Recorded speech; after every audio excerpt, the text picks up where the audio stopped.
Bienvenidos a la sección de preguntas y respuestas, un espacio donde durante un breve periodo de tiempo estaremos respondiendo a todas las preguntas e inquietudes que tengan los seguidores de este canal.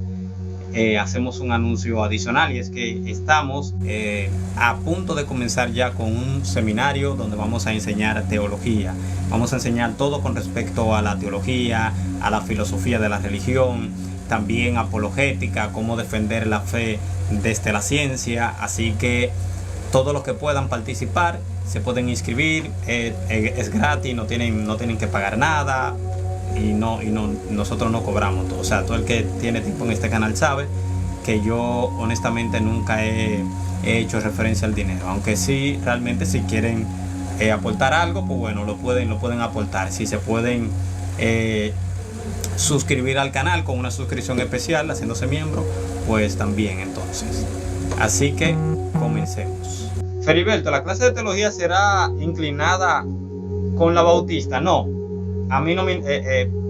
para que sepan, yo no voy a dar ni teología bautista, ni teología presbiteriana, ni teología reformada, ni teología pentecostal. Yo voy a dar teología, punto.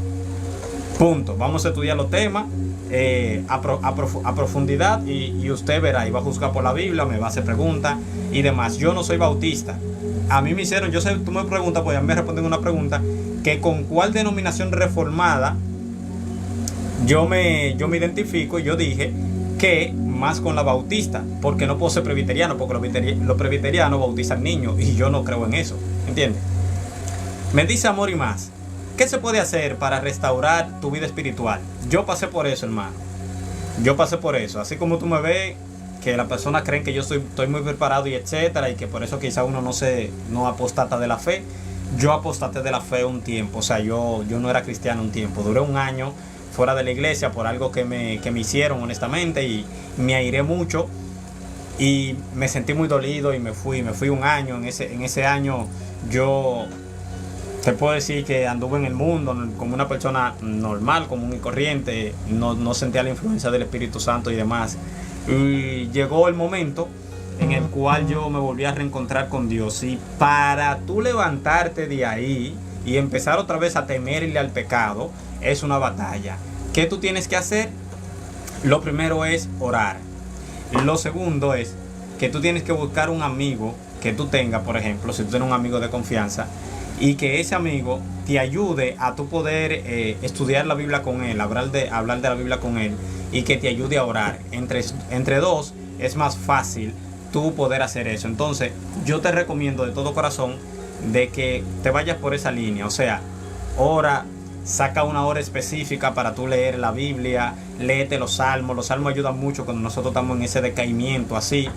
Y entonces tú puedes luego más adelante compartir las cosas que tú sientes con un amigo de confianza que sea de testimonio y sea una persona madura en la fe. Dice Fernando Bautista, yo sé a socios por el programa, esto es un relajo y herejía, que ahí es que te veo. No, yo no trabajo ahí.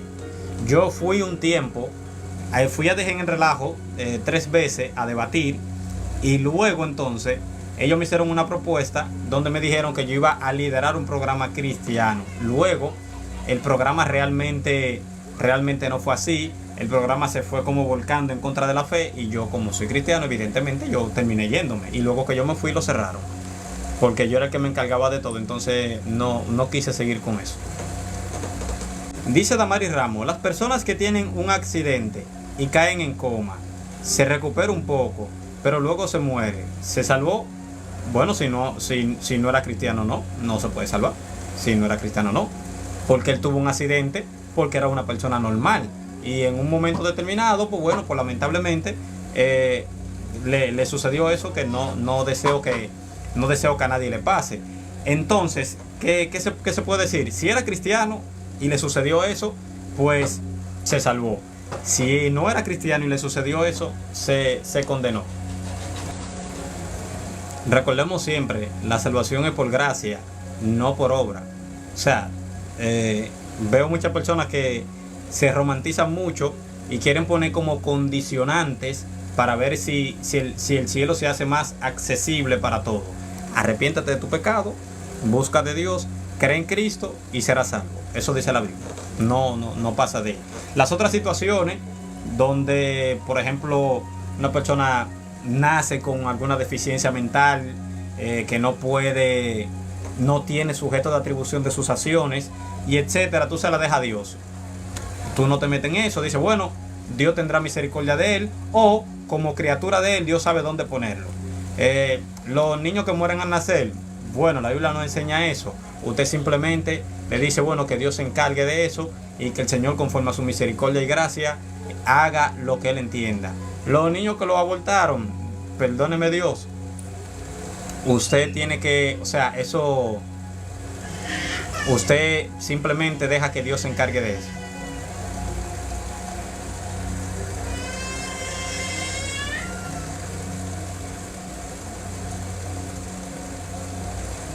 Dice Amor y Más, al pecado quiero volver. Por eso, supongo que dice, se me complica. Es como te digo, tienes que tratar de buscar a una persona que te pueda ir orientando y que te pueda ir ayudando, por ejemplo, con eso. Tú no lo haces solo. O sea, para yo levantarme, te puedo decir honestamente, fue porque me enviaron un video de una persona que estaba desacreditando una postura bíblica que yo tengo. Y cuando yo vi ese video me sentí desafiado. Dije, wow, ¿y cómo él habla así?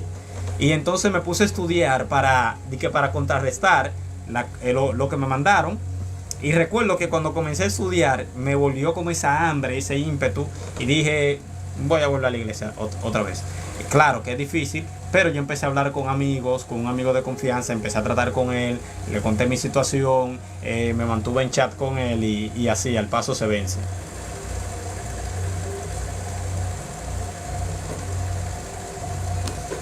Dice Marcos Argenis, ¿puedes explicar el concepto del cielo en el ámbito bíblico? Sí, mira, desde la perspectiva judía hay siete cielos, pero la Biblia, o sea, solamente la Biblia, como me dijiste desde el punto de vista bíblico, la Biblia enseña de que el cielo, o sea, Isaac, en primer lugar es la bóveda celeste, es decir, la atmósfera, eso azul que nosotros vemos cuando le da el sol, a eso la Biblia le llama cielo. ¿Qué pasa? Que la Biblia también le llama cielo al universo, al espacio exterior, también la Biblia le llama cielo. Y la Biblia le llama cielo a ese lugar espiritual donde Dios habita, es decir, donde Dios está en una presencia más manifiesta, donde Dios, por ejemplo, donde tiene ángeles, por ejemplo, donde viven y habitan los ángeles, y donde vamos nosotros, los que somos cristianos, cuando morimos, antes de la resurrección. Antes, porque nosotros vamos a vivir en la tierra. La Biblia dice que la nueva Jerusalén descenderá a la tierra. Bienaventurados los mansos, porque ellos heredarán la tierra. ¿Entiendes? Entonces, el cielo es simplemente eso, es el lugar donde hay una presencia manifiesta de Dios, donde no hay pecado, y es un lugar espiritual donde van los espíritus o las almas, como tú le quieras llamar, cuando muere, si es creyente.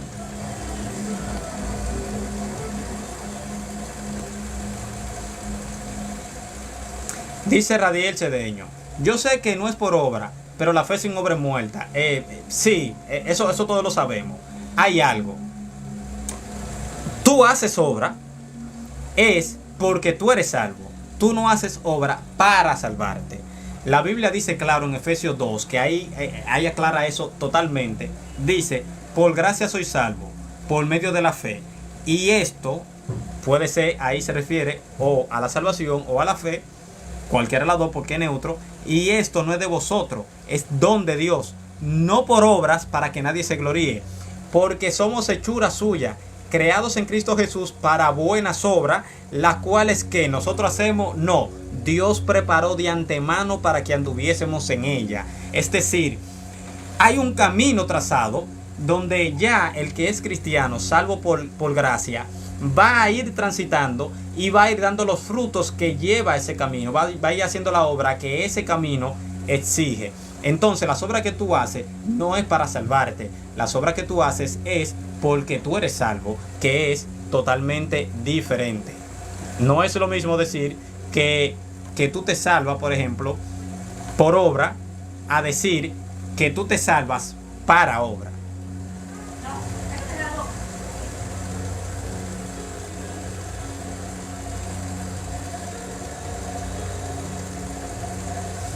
Dice Sheila Mieses: si Dios todo lo hizo bueno, dame observar que, ok, vamos aquí. Dice Sheila Mieses: si Dios todo lo hizo bueno, ¿de dónde nace el mal? El mal no es una creación. El mal no es una entidad. O sea, como que Dios creó el mal. No. El mal es algo que viene inextricablemente ligado con la libertad. O sea, no puede haber libertad sin la posibilidad de tú errar, de tú hacer el mal. Eso es. Por ejemplo, ¿cómo tú haces a un hombre libre y al mismo tiempo lo haces que sea imposible que cometa algo erróneo? No se puede, porque no sería libre. O sea, suponte que Dios hubiese hecho a Adán y Eva y lo hubiese hecho sin la facultad de hacer el mal. ¿Eran Adán y Eva libres? No, estaban predeterminados a hacer una sola cosa en específico, que era el bien. Y entonces eso no es libertad. Ahora, si tú haces a una criatura libre, en el caso de Satanás y los ángeles, que se movían libremente, podían expresar libertades de rebelarse si querían o no, en el caso del hombre también, debo decirle, para que se entienda claro, que el mal no nace del pecado, y eso va a ser una locura. Yo sé que ahora mismo se van a poner se van a poner inquietos, van a decir, no, ¿cómo que el mal no nace del pecado y etcétera? Adán y Eva, cuando pecaron, cuando hicieron lo malo, ¿eran pecadores eran pecadores? No tenían pecado. Ellos fallaron. ¿Ustedes saben por qué? Porque eran libres, no porque eran pecadores. Ellos hicieron lo malo delante de los ojos de Jehová, del Señor, porque ellos eran libres y tenían esa facultad de obedecer o no obedecer. Pero no era que el mal estaba en ellos, era que ellos eran libres de hacer una cosa o la otra y eligieron eso. Y ese camino, ese trayecto, es a lo que se le llama el mal, realmente. Y de ahí se consideró pecado.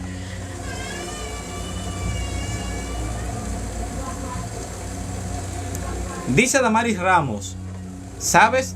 Anoche me dijeron que no habrá gente en el infierno por la eternidad. Bueno, vamos a leer a ver lo que dice la Biblia. Y vamos a buscar aquí el Evangelio según Mateo, capítulo 25.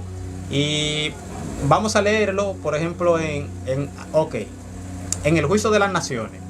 Dice, o sea, para que entiendan, para leérselo rápido y entiendan el contexto. El contexto es que Jesús viene y está llamando a todo el mundo a capítulo de cómo trató a sus hermanos, que eso es lo que se le llama el juicio de las naciones, pero realmente él está juzgando personas, pero son de todas las naciones del mundo. Él dice: porque tuve hambre y no me diste de comer, tuve sed y no me diste de beber, fui forastero y no me recogiste, estuve desnudo y no me cubriste, enfermo y en la cárcel y no me visitaste.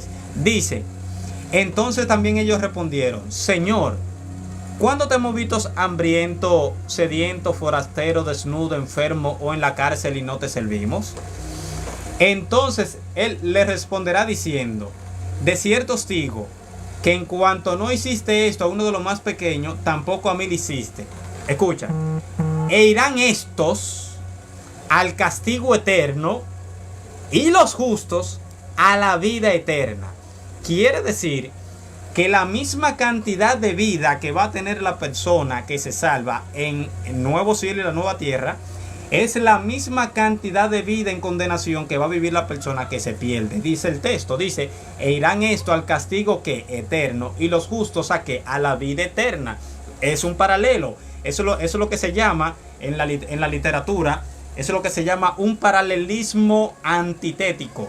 Son dos líneas que se contraponen entre sí para enseñarte una verdad. Eso se ve mucho en los salmos. Por ejemplo, el Salmo 1, que viene bienaventurado el varón, que no anduvo en consejo de malos, ni estuvo en camino de pecadores, ni silla de pecadores se ha sentado, sino que en la ley de Jehová está su delicia, meditando en ella de día y de noche, y etcétera. Y dice, no así los malos, que son como el tamo que arrebata el viento, y etcétera. Y dice, y en una dice que en la parte final dice que Jehová conoce el camino de los justos y la senda no es camino, claro, el camino también, y la senda de los malos perecerá. Se fijan, hay un paralelismo antitético, te muestra dos verdades en paralela que se contraponen entre sí, o sea, como en contraste.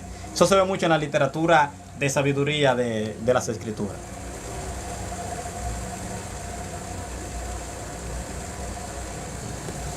Amor y más, escríbeme en Instagram para yo enviarte el link. Él me dice, empecé a seguirte por Instagram, espero que cuando inicies el curso que me dijiste, me dejes saber. Sí, claro que sí. Elizabeth Ventura Ortega dice, qué bien informa, estoy aprendiendo. Muchas gracias, cielo. Mi hermano Gilberto Pérez es un verdugo. Gilberto Pérez es teólogo, síganlo también.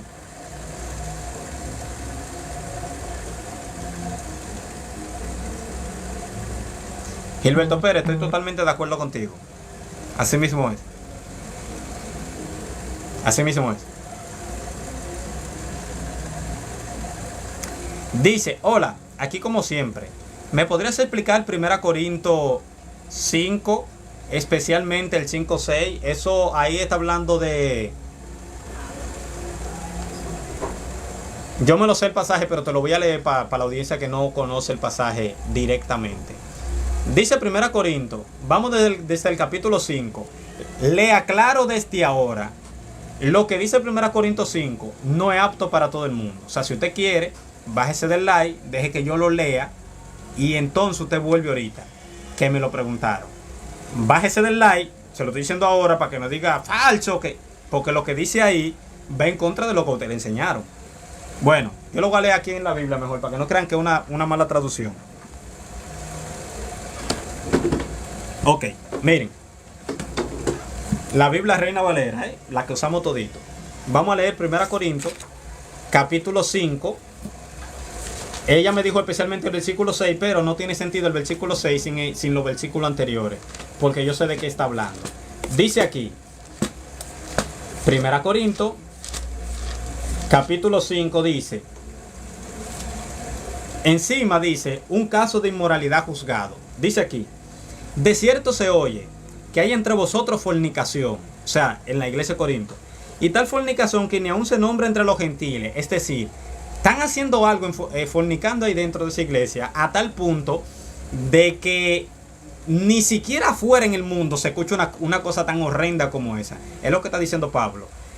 No he bajado el versículo, si usted quiere bájese del live y vuelvo ahorita para que no se turbe con lo que viene aquí.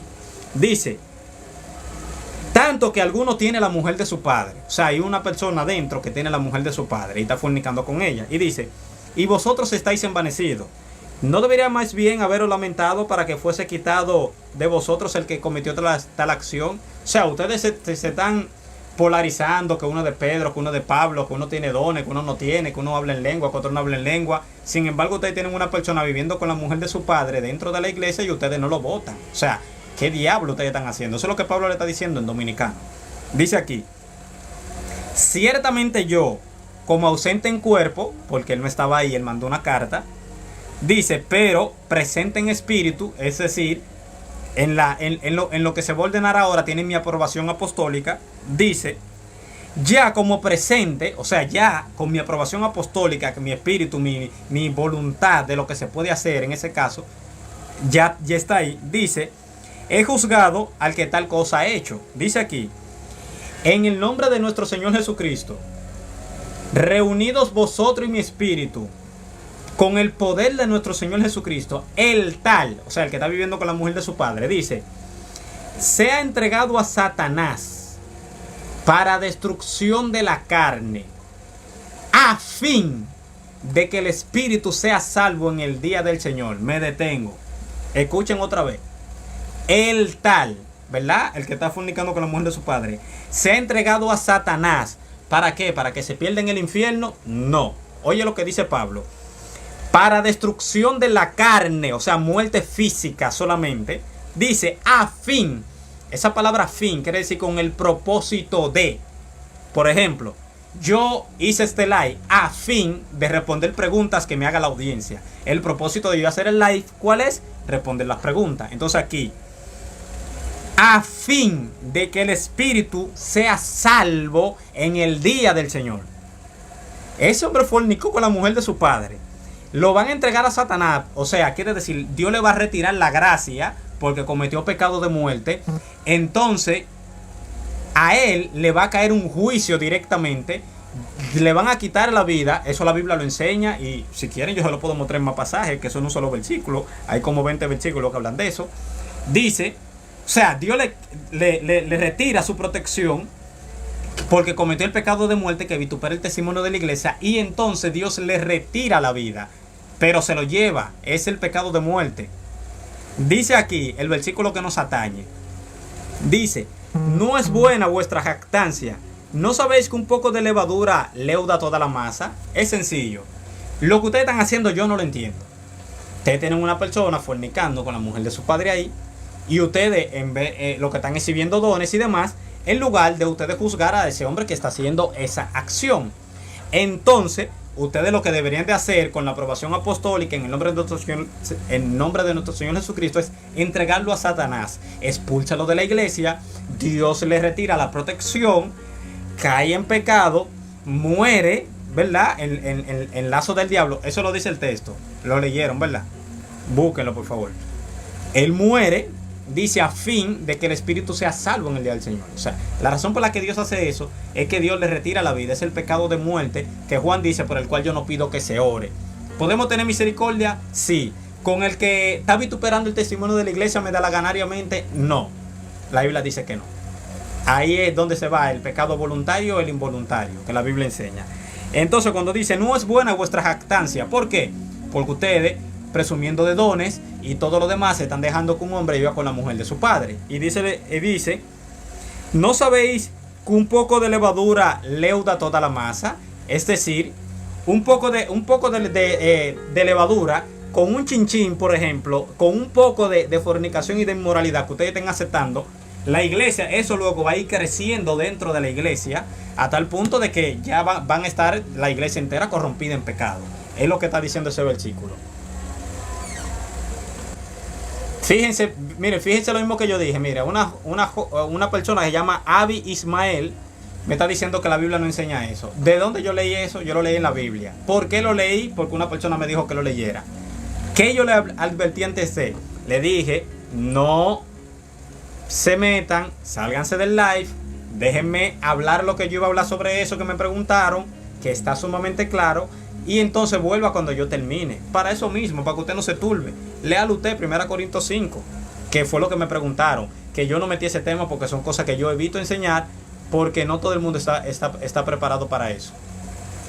Dice Fabio la incondicional, o Fabiola la incondicional. Ajá. Dice, pero se supone que al que no sabe se le debe enseñar. Claro, se le debe enseñar. Pero entonces, si usted no sabe del tema, ¿verdad? Usted escuche, primero escuche y luego usted hace un juicio. Porque yo le leí algo de la Biblia que me dijeron que leyera. Yo no busqué ese tema. A mí me dijeron léelo y dime qué quiere decir y yo se lo expliqué. O sea, yo no tengo culpa de que la Biblia enseñe eso. Eso está ahí. Y usted lo va a leer en cualquier momento. Dice José Luis Almanzar, eres una persona muy inteligente. Muchas gracias, hermano. Dice Margarita Grants, ¿por qué se acepta tomar un poco de vino y no cerveza si la segunda tiene menos alcohol? Eso tiene que ver con los líderes de la iglesia. Yo no me meto en eso.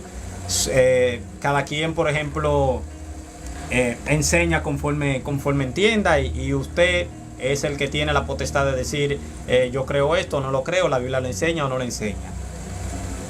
Yo en eso no me meto. Yo lo único que puedo decir es que en las escrituras los autores bíblicos bebían vino, y vino que emborracha. Y si usted no lo cree, búsquese 1 Corintios capítulo capítulo 11, del versículo 20 en adelante, para que ustedes vean que ellos se emborracharon con el vino de la cena del Señor. Usted lo busca, no tenemos que discutir. Usted lo busca. Usted busca también el caso de Noé, que Noé hizo vino y se emborrachó también. ¿Qué la Biblia condena? La embriaguez. Ahora particularmente, Feliberto Vázquez Rodríguez, no tomo ningún tipo de alcohol de ningún tipo, ni Coca-Cola. Yo solamente bebo agua, jugo y cosas así.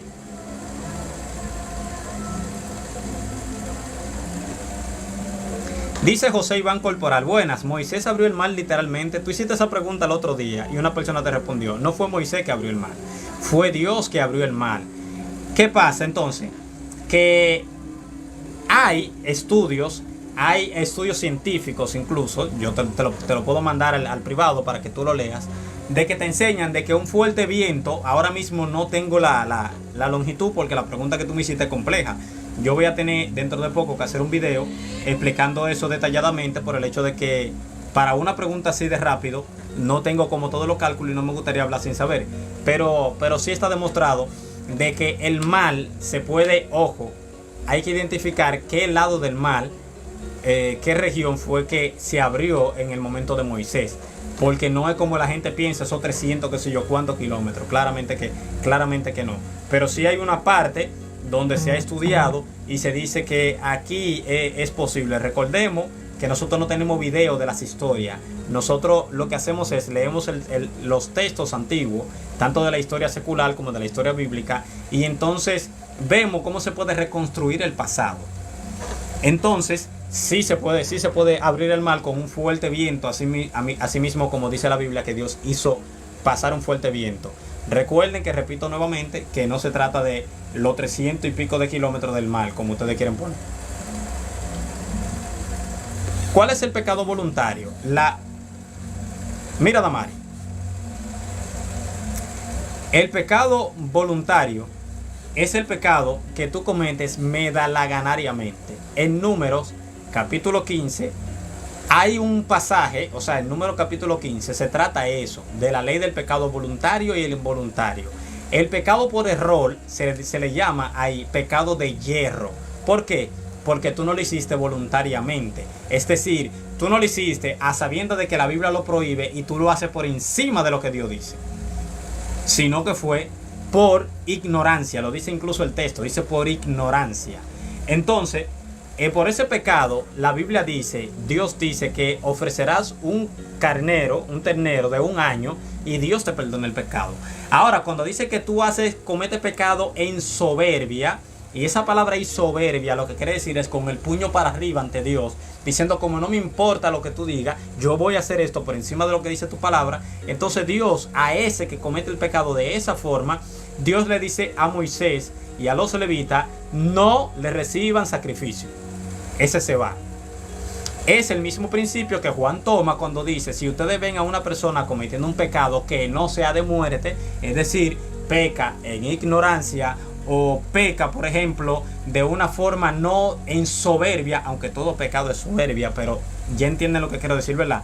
Sino un pecado que vitupera el testimonio de la iglesia y que aún así lo sigan recibiendo. No, la Biblia dice no. Que es lo mismo cuando también Jesús te dice que si un hermano peca, aunque en ese caso es contra ti, dice que lo busque, hable con él. Si no escucha, que busque otra persona. Si no escucha, te dice, por ejemplo, que busques otra persona. Y si no escucha, que lo saque de la iglesia. Eso. Entonces, el pecado voluntario es el pecado que el que dice Hebreos, porque si pecaremos voluntariamente, después de haber recibido el conocimiento de la verdad, ya no queda más sacrificio por los pecados. O sea, Dios, como le pasó al de Corintios 5, te retira la protección y tú mueres en esa condición. Eso enseña la Biblia. Dice Leonel González, ¿Jesús es Dios? Sí. La Biblia dice en Filipenses 2, del 5 al 8, dice, haya pues en vosotros el sentir que hubo también en Cristo Jesús, el cual, siendo en forma de Dios, no estimó el ser igual a Dios como cosa que aferrarse, sino que se despojó a sí mismo, tomando forma de siervo, hecho semejante a los hombres. Es decir, Cristo existía en forma de Dios y era igual a Dios. Y entonces Él se despojó y tomó una naturaleza humana para morir en la cruz. Dice Diamante Platino. Hola, soy bautista, reformada. No muy para allá, ni muy para acá. Así es.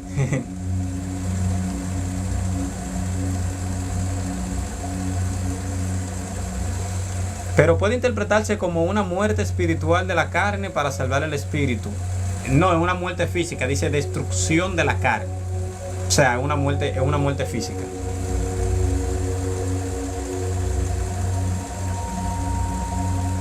Dice Gilberto Pérez, una malta alemana tiene 14 grados de alcohol y una presidente tiene 4.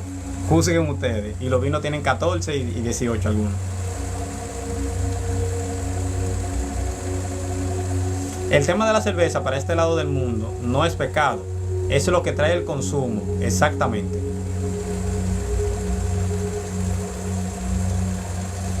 Dice aquí, si la Biblia habla de predestinación para salvación, entonces, ¿también predestinó para condenación? No. La Biblia no enseña una predestinación de condenación. La Biblia enseña de que el mundo completo está bajo pecado. Totalmente bajo pecado, hundido en el pecado. Dice que todos los designios del pensamiento del corazón del hombre son de continuo al mal. Es decir, el hombre tiene una naturaleza pecaminosa que lo lleva solamente a pecar, lo lleva a hacer lo malo delante de Dios. Entonces, como el mundo entero está bajo pecado, como el mundo entero está bajo el maligno, como el mundo entero se va a condenar, ¿qué Dios hace en consecuencia de eso? Dios empieza a tomar personas para salvarla para sí. No puede, bueno, puede. No salva a todo el mundo porque Dios es tanto justo como misericordioso. Entonces Dios tiene que aplicar su justicia porque el pecado hay que pagarlo y la ofensa hay que pagarla. Pero por otro lado también es misericordioso y Dios, como dice Moisés, como él dijo a Moisés, tendré misericordia del que yo tenga misericordia. No el del que tú quieras, del que yo tenga misericordia. Y me compadeceré de quien yo me compadezca. Entonces, la Biblia no enseña predestinación de condenación, pero sí enseña elección de salvación porque el hombre está imposibilitado de buscar a Dios. Dice, no hay quien entienda ni hay quien busque a Dios. Dice Tony Ruiz Jr. Una pregunta, Jesús es el único apto para cumplir toda la ley, ¿verdad? Entonces, la Biblia dice en Gálatas que Cristo fue nuestro ayo, o sea que la ley fue nuestro ayo para llevarnos a Cristo. ¿Qué es lo que quiere decir eso? Un ayo era un maestro, un guía espiritual, en el cual cuando el niño ya tenía cierta edad para poder recibir enseñanza de un maestro, de un rabino, tú le entregabas el niño y él lo que hacía era que te lo instruía en la Torá y te lo devolvía ya siendo un hombre maduro y preparado. O sea, ya te lo guiaba. Entonces, lo que te está diciendo ahí es que la ley es nuestro guía. ¿Para qué? Porque tú no puedes cumplir la ley. O sea, tú no tienes capacidad para tú cumplir la ley en su totalidad. Entonces, como tú no puedes cumplirla, tú miras a Cristo, que fue el que la cumplió, y a través de su sacrificio te imputa su justicia, y ya tú eres justo, santo y santificado, como dice la Biblia en 1 Corintios, capítulo 1, versículo 30 al 31.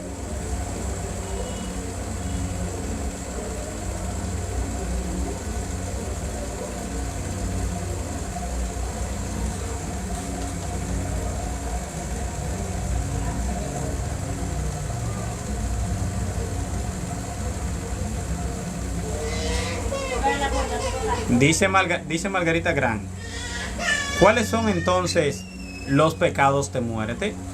Los pecados de muerte, como repito, no es que tú cometes un solo pecado y tengo la niña llorando aquí. O sea, voy a tener que soltar el live, perdónenme. Pero vamos a responder esa última. Y le digo a las personas que me sigan en Instagram, Feliberto Vázquez Rodríguez. Se me hizo imposible ya. Entonces, ¿cuáles son los pecados de muerte? Bueno, el pecado de muerte es cuando tú pecas de forma medalaganaria y vituperas el testimonio de la iglesia. Cuando tú estás en pecado continuo, practicando el pecado de forma continua, siendo creyente. Pablo dice que te entreguen a Satanás, Juan dice que no oren por ti y Moisés dice que no le ofrezcan sacrificio porque ya tu muerte es inminente. Y el autor de la carta de los Hebreos dice que ya no queda más sacrificio por los pecados cuando es así.